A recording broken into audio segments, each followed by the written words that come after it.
Hello guys, good morning. Hello दोस्तों, आज हम लोग सीखेंगे कंफ्यूजिंग वर्ड। यानी हम लोग कंफ्यूज रहते हैं कि इसको क्या बोलें, सही बोलें नहीं बोलें, सही है नहीं है। तो हम लोग क्लियर करेंगे कंफ्यूजिंग वर्ड और मिक्सिंग वर्ड। और ये दोनों वर्ड्स को सही तरीके से जान लेते हैं तो हमें स्पोकन इंग्लिश में बहुत अच्छा खासा ज्ञान मिल सकता है। और कहाँ पर और किस सिचुएशन किस जगह में यूज करते हैं इसको हम लोग सीखेंगे। तो दोस्तों, this is my first video and first day. We will learn today mixing words and confusing words। तो दोस्तों, हम लोग स्टार्ट करते हैं। पहले सबसे पहले होता है हमारे पास वर्ड होता है, जैसे हम लोग बोलते हैं loss and loss and lose. ये दोनों वर्ड हैं, लेस लॉस एंड लूज। इसमें हम लोग समझेंगे, कभी कभी देखे होंगे हम लोग जब भी बात करते हैं, अब इस शब्द को कहीं भी यूज करते हैं बोलने के लिए, तो ये शब्द जो है सेम ही होता है। लॉस लूस एक ही तरह बोल देंगे, लेकिन इसका मतलब जो होता है अलग अलग होता है। तो इसी कंफ्यूजन को हम लोग दूर करेंगे। तो पहले हम लॉस लॉस मीन्स होता है खो देना। ठीक है, खो देना। और लूस मीन्स होता है ढीला। ठीक है, इसके बारे में हम लोग सीखेंगे। तो दोस्तों, ये लूज आप समझ गया, ढीला होता है, और लॉस मतलब खो देना। तो इस दोनों शब्द को हम लोग अपने सेंटेंस में सीधा यूज करेंगे। और यूज करके गाइस सीखेंगे हम लोग कि इसको दोनों को मिलाकर कहाँ कहाँ पर, किस जगह पर और किस सिचुएशन किस समय में यूज होता है सही तरीके से। इसको पहले हम लोग कंफ्यूज शंका को दूर करेंगे। ठीक है, तो जैसे एक लड़का है। ठीक है, हम लोग सीखते हैं पहले लोस का सीखते हैं इसका। तो हम लोग पहले सीखते हैं, जैसे Shiva. Shiva have loss their purse. Writing थोड़ा इतना अच्छा नहीं है, लेकिन आप समझ लीजिएगा। तो यहाँ हो गया Shiva have loss their purse, यानी शिवा अपना पर्स खो दिया। इसका हिंदी होगा शिवा। शिवा डियर मीन्स होता है अपना। शिवा हैव लॉस पर्स, यानी शिवा अपना पर्स खो दिया। मतलब इस वर्ड का जो लॉस का है, खो देना की जगह पर ही यूज करेंगे। दोस्तों, इसको मतलब है जैसे Shiva have loss their purse, उसी तरह से यहाँ पर हम दूसरा सेंटेंस एक और मैं आपको बता दे रहा हूँ, simple sentence. He is he is loss their purse. अब यहाँ पर शिवा था, यहाँ पर ही हो गया, तो he is loss their purse. वह एक सिंपल, देखिए अब सबसे पहले हमें अगर इंग्लिश सीखना है तो वोकैबुलरी कम से कम थाउजेंड्स वोकैबुलरी आपको याद रहना चाहिए, तभी आप इंग्लिश बोल सकते हैं, या कोई बोल रहा है तो समझ सकते हैं। तो दोस्तों, ये जो हमारा वोकैबुलरी में आता है, ही मीन्स क्या होता है, इस मीन्स क्या होता है, डियर मीन्स क्या होता है, पर्स मीन्स क्या होता है, ये सब याद रहना चाहिए। उसके बाद इसको जोड़ना, कहाँ जोड़ना है कहाँ घटाना है, ये सब अगर आपको याद हो जाता है तो इंग्लिश आप लिख भी सकते हैं, आप बोल भी सकते हैं। पढ़ना तो वैसे ही आता है लोगों को। तो दोस्तों, he is loss their purse, loss खो दिया, वह दियर पर्स अपना पर्स खो दिया, वह अपना पर्स खो दिया। ठीक है, कंफ्यूजन दूर हो गया होगा, मैं समझ रहा हूं आप लोग को। देखिए, लोस्ट माने खो देना, लूज माने ढीला। Shiva have loose their purse, Shiva अपना पर्स खो दिया।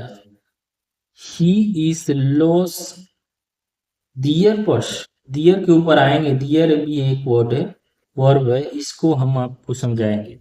ठीक है, वह अपना पर्स खो दिया। अब आते हैं लूज के ऊपर। लॉस का तो हो गया दो सेंटेंस, अब लूज के ऊपर आते हैं। एक इसका भी सेंटेंस आपको बताओ, जैसे Shiva, Shiva is loosing, loosing rope,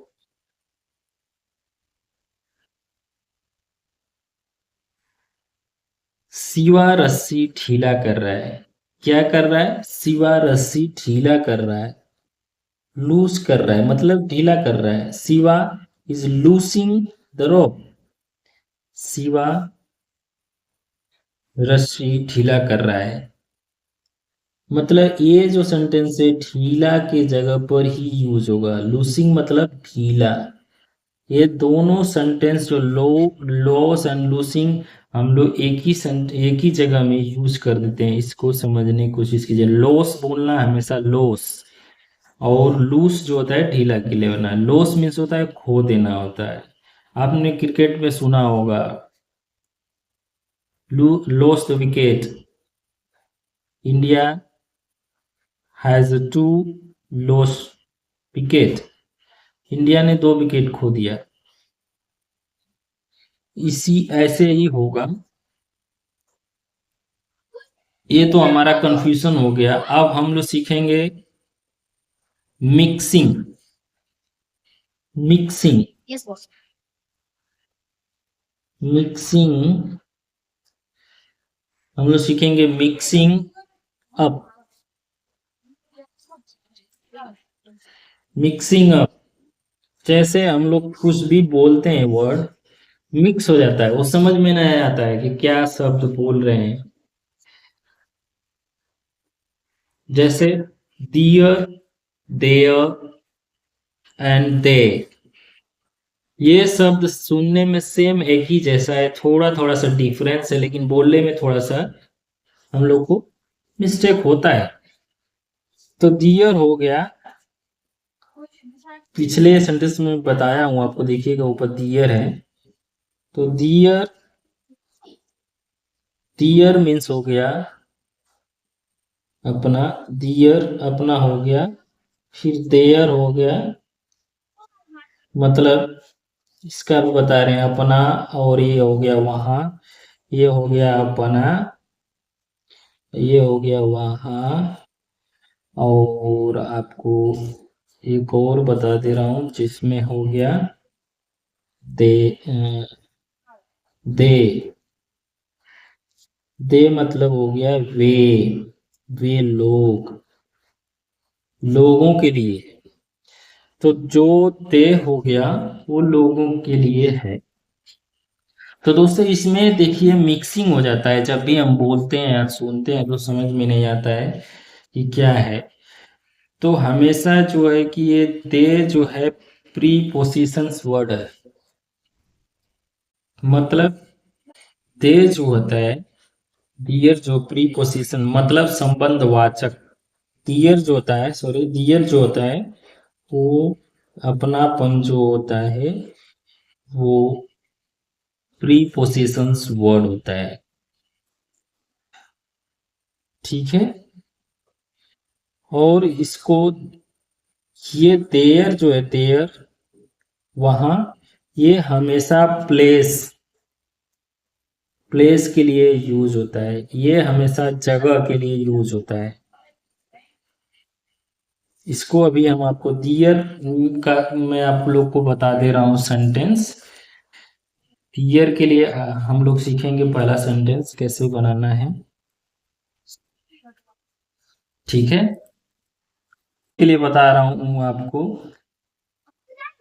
they are cleaning their house. हमारा राइटिंग उतना अच्छा नहीं है, तो दोस्तों देखिए, they are cleaning their house. They are हम लोग को सबको मालूम है, जो इंग्लिश थोड़ा बहुत जो पढ़े लिखे हैं उनको मालूम है कि आर मीन्स क्या होता है। क्लीनिंग मतलब ये भी मालूम है। दियर, दियर ये वर्ड जो इसमें हम लोग लगा दे रहे हैं, they are cleaning their house, तो एक सेंटेंस बन जाए, लेकिन इसमें ये मेन यही है वर्ड। ये जो होता है दे, दियर, देयर, इसको किस जगह पर, किस सिचुएशन, किस समय में यूज करना है दोस्तों, इसको हम लोग को हमेशा याद रहना चाहिए कि ये एक प्रीपोजिशंस वर्ड है, ये संबंध सूचक वर्ड है।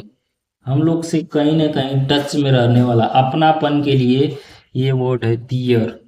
देयर, देयर जो होता है, their words, words is notice only place. ये प्लेस की ओर संकेत करता है, हमेशा हमेशा प्लेस की, जगह की बात करेगा। जैसे हम लोग को, हम लोग वहां जा रहे हैं, सॉरी, तो हम लोग यूज करेंगे we are going to there. इसके लिए हम लोग एक सेंटेंस आप लोग को बता दें, we are going, going to there. वहां आ गया ना, हम लोग को इतना सिंपल मालूम है। लेकिन जब ये देयर और दी इसमें हम यूज कर रहे हैं दोस्तों, यही मेन है समझने की। जब आप भी प्रैक्टिस करोगे तो आप लोग को समझ में आएगा। तो दोस्तों, दे और दियर के बारे में आप लोग को क्लियर कर दिया। ये जो है दियर अपनापन के लिए है, देयर प्लेस के लिए है, कहीं जा रहे हैं, कहीं जा चुके हैं। ये हमेशा दूर के जगह को प्रस्तुत करता है, दूर कहीं पर रखा हुआ है, कुछ भी हो। ये जो है प्लेस को नोटिफिकेशन करता है। याद रखना, कभी भी कहीं भी यूज होगा तो प्लेस पर यूज होगा।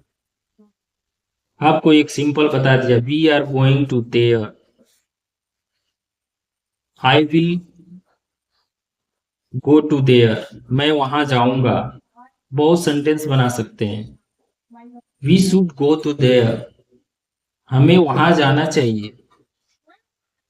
देयर जब भी हम यूज कर रहे हैं तो हमें सेंटेंस, एक क्लियर सेंटेंस बन रहा है।